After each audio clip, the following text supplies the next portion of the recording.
In today's video, we're going to do a full service on this riding mower. This is my parents' Craftsman DYT4000. So what we're going to do is we're going to take the deck off, we're going to clean it out, change the blades and sharpen them. We're going to do an oil change, air filter change, and a fuel filter change. And that's about it. So we're going to start by taking the deck off, so let's get to it. To remove the deck, all we need to do is actually lower the deck all the way and remove 5 pins and the belt. Our first pin is right here, and our second pin is right here, and this is on the right side. Over here on the left side, this is the third pin. Then we have, let's see if I can get it, the fourth pin, and then the fifth pin right here. Go ahead and lower the deck. Remove all the pins using a flathead or needle nose helps. Here is the second pin on the left side. Almost got it. Here we go.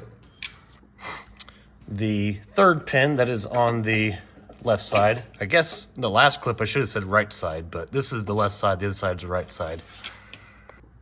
And our last 2 pins right here. We got that one. And we have lost this pin, so we replaced it with a cotter pin, but that is okay, because we'll get her out too, like that. The next step is you need to take this, remove it, it's just gonna dangle.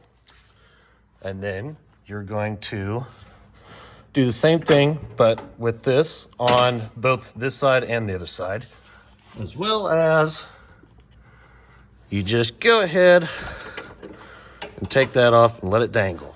And then we're gonna move to the other side. Back on the right side of the mower, we take this out, let it dangle, and then we take this one right here, and it might be a little difficult to get out. You might have to move the actual deck itself, but as you can see, I've got it out. Now, all we're gonna do is scoot the deck forward, and you can see that belt just falls right off. And now the deck is completely detached from the mower. Once you have the deck fully detached, I've actually found it's actually helpful to take this and go ahead and put it all the way back up at 6, just to make sliding the deck out a bit easier. Once we've got this lifted up, I've actually found it's probably the easiest to pull it out from this side, the right side of the mower. Now you may have to move some of the stuff out of the way as you pull it out, but you're just gonna kind of drag it out, push that up, there we go. The deck is most of the way pulled out. Just go ahead and grab it, and there you go. Now I'm gonna go ahead and take an air compressor and just blow all this extra grass off, you know, these pulleys and whatnot, just to clean it up. Then we're gonna flip it over, take the blades off, and clean out the deck itself. We've got our deck flipped upside down here. As you can see, there's a lot of grass built up. It's not actually as bad as it has been in the past, but all you're gonna need to take the blades off is, you know, a ratchet and a 9/16 socket. You can wear a glove on one hand while holding the blade if you choose to. So yeah, that's about it. This is just standard lefty-loosey, righty-tighty. So go ahead and break these loose. There we go.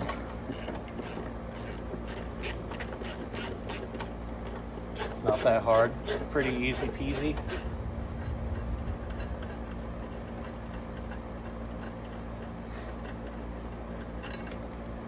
Make sure you keep your lock washer, this flat washer, you know, safe. And there you go, blades off. Go ahead and repeat the process on the other side, and then we'll clean the deck. To clean the deck, you actually have a few options. You could pressure wash it if you wanted to. Obviously, you want to try to avoid probably hitting the bearings, you know, kind of obvious, I guess. But the way I always did is I just took a screwdriver, something flat, that's kind of pokey, and then maybe like a wire brush, and just clean it up. Because I mean, realistically, this is going to get dirty again. It does not have to be perfect, but really, see, just take a screwdriver, kind of jab at it, it comes up pretty easy for the most part. So we're gonna do a little time lapse with me just.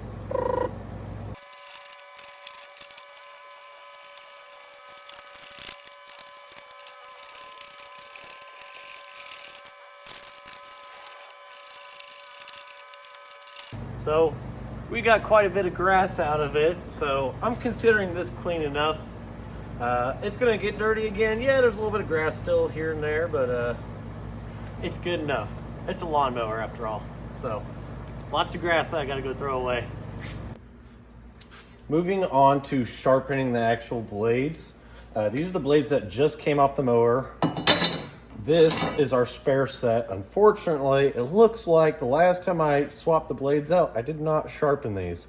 So I'm actually gonna have to sharpen both sets of the blades. I'll probably end up throwing this set on. That way, keep alternating them. But first thing you gotta do is, unlike the deck that doesn't have to be perfectly clean, this actually should be as clean as we can get. And so we have some stuck on grass here, which is not going to affect the balance too much, but it is important. And so I've got the wire wheel here. I'm going to go ahead and grind off all the just that stuck on grass. That way we can start with a fresh slate.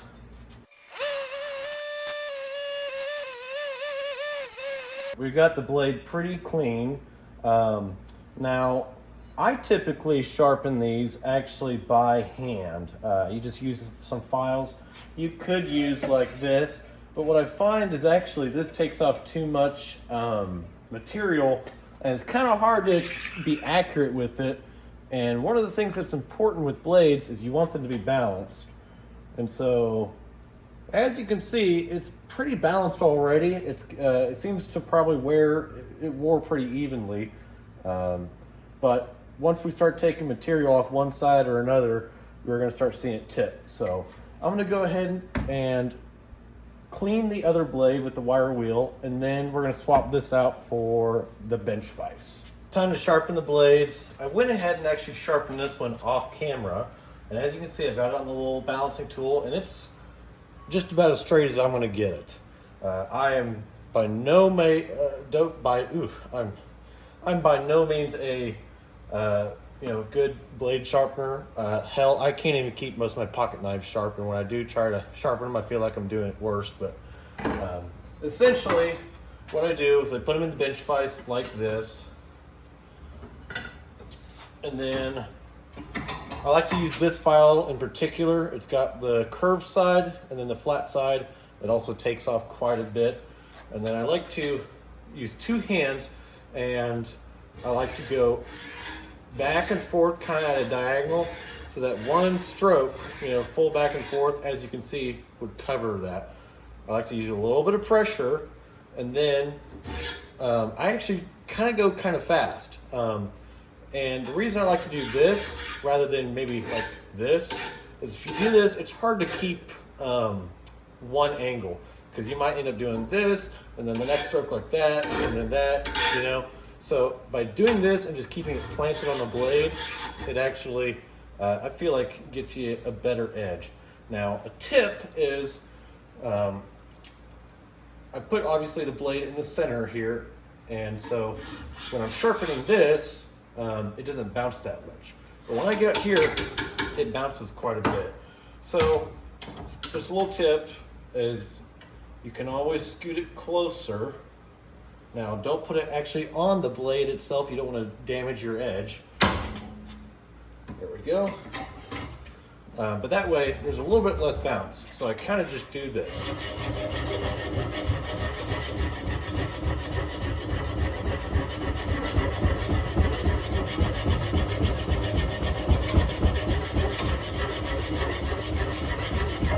Oops, slipped.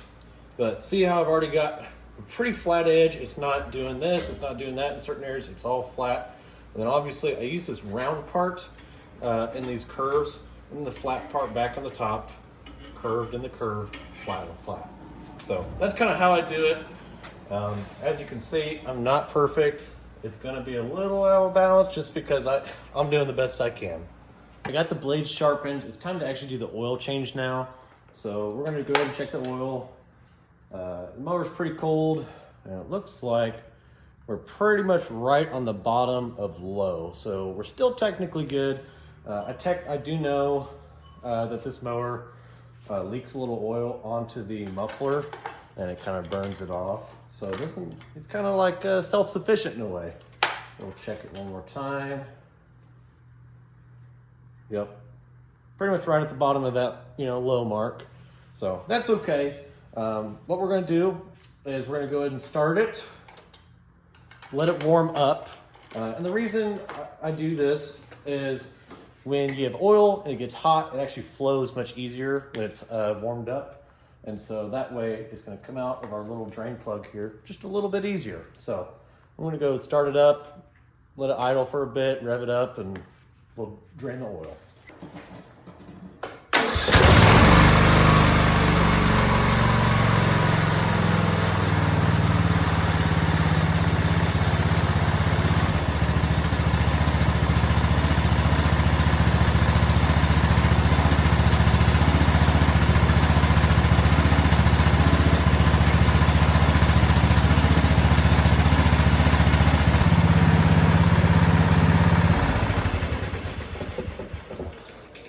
All right, I let it idle for maybe 3 minutes, revved it up, let it sit there for a minute, turned it back down to kind of idle. So we should just be, nice and warm, so we should be good. I got my drain pan set out here. This is actually a piece of steel from my last video where I made a bracket for my 91 Kawasaki KDX. And since this is our drain plug and it kind of spills right over the frame, I'm thinking, at least for sure on the oil filter side, I'm going to use this. Maybe not so much on this side, but all we're going to do is essentially uncork that and pull it out. It's been a long time since I've done this, so hopefully I get it first try. Because I believe you undo that. I think you have to twist and pull. There we go, look at that. Yep, that's it. All right. It looks like we're not going to make too much of a mess on our drain or on our frame.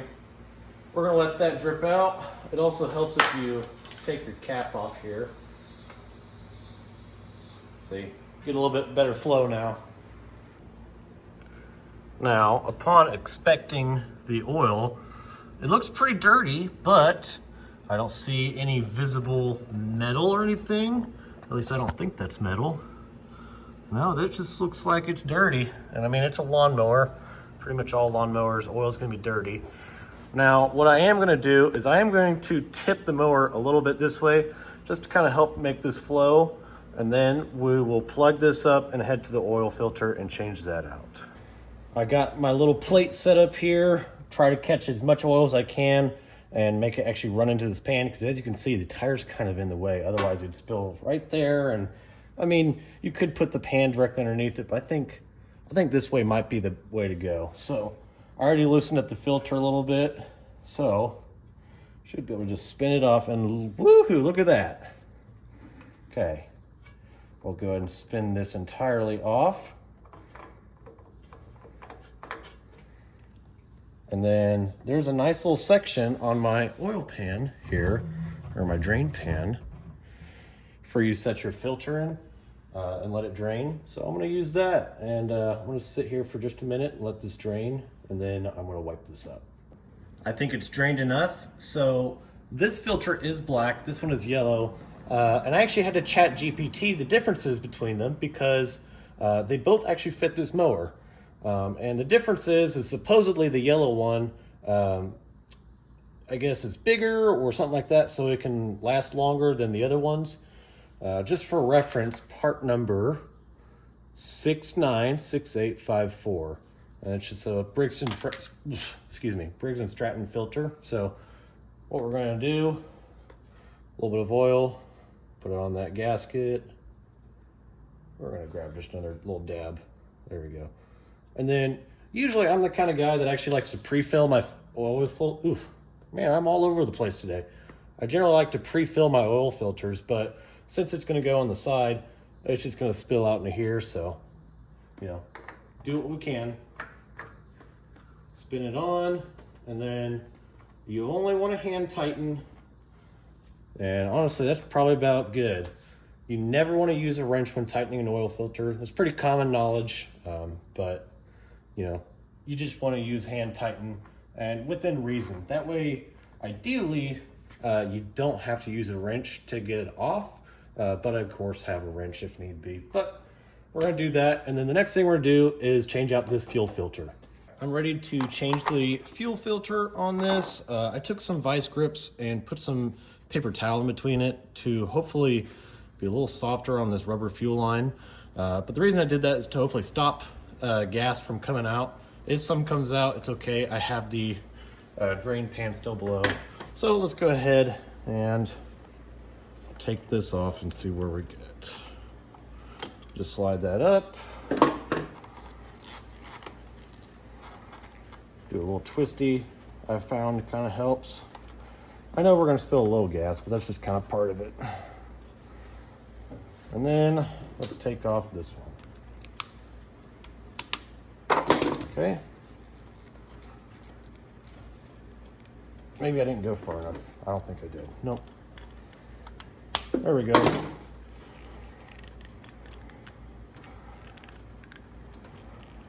Dang, that thing's kind of in there tight. Sweet, looks like it worked. Okay, let's grab our new fuel filter.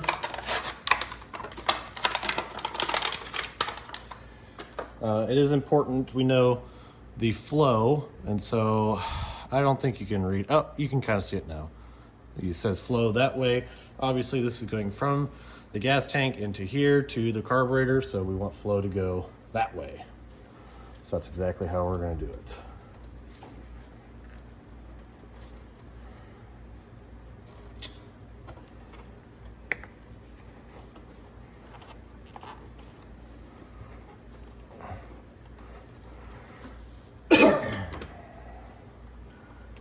We're going to move this clamp up a little bit more because this, the actual tubing is much longer on this fuel filter than the other one, but looks like that's about what I can get. So move that down. There we go. Okay.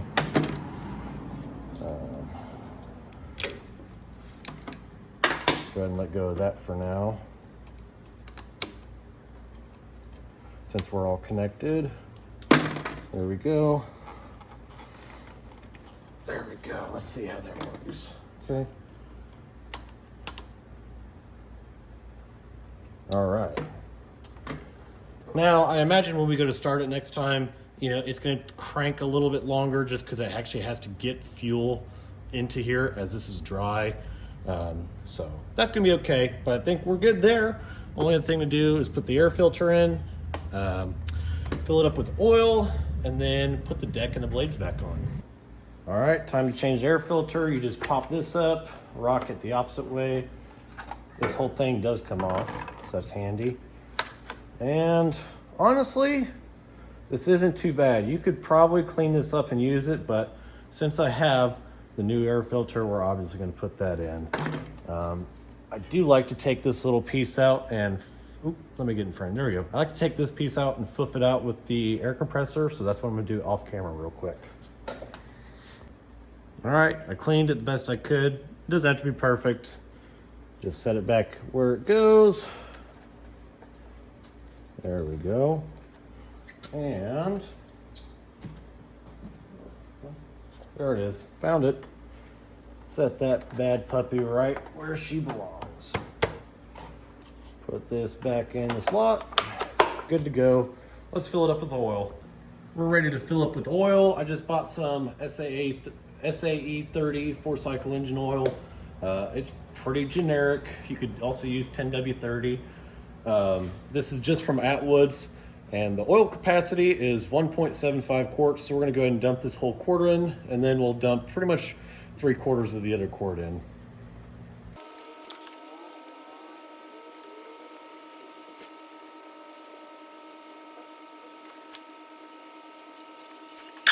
We're on to our second quart. With this one, it does have a nice little thing for you to see how much you've poured in. Since we want to add another 3/4 of a quart, 0.75, we're essentially just going to go right to the 700 milliliter mark or 24 ounce mark.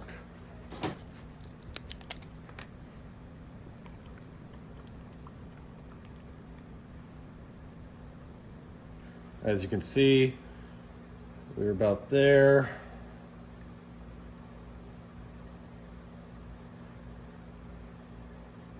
And so it looks like we've used about 0.7.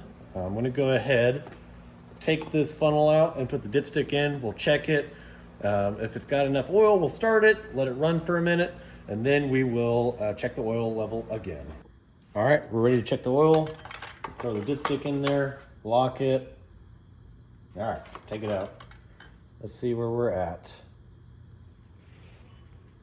It appears full, so let's go ahead and start it. Wipe it off one more time and do it one more time, just for kicks and giggles.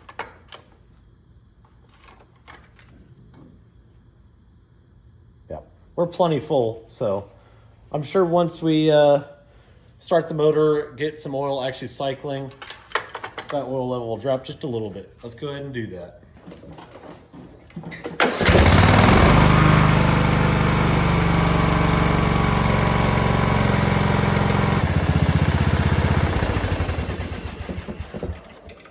All right, I'll let it warm up probably just a minute, not terribly long. Let's go ahead and check our oil level.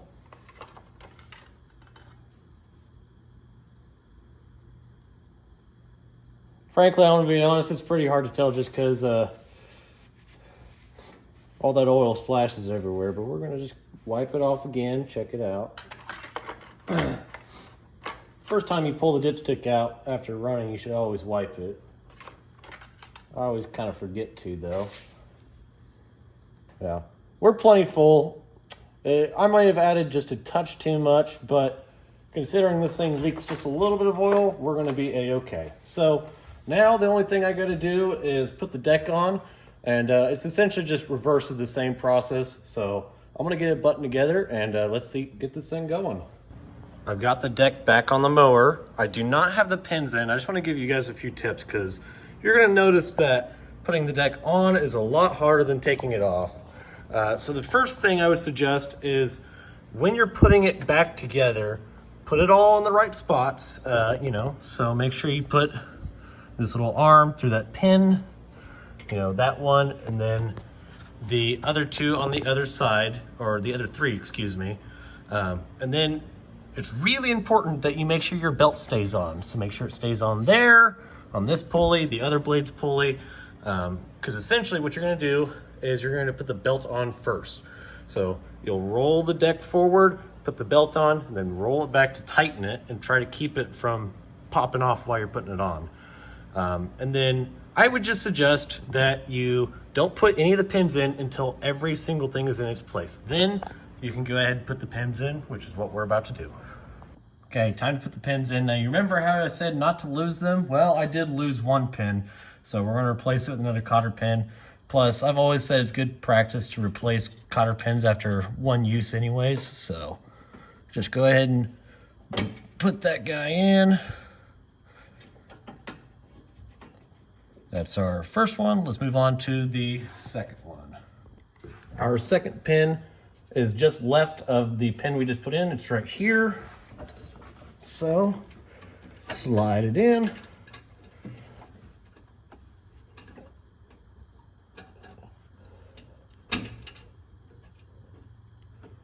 Bend it.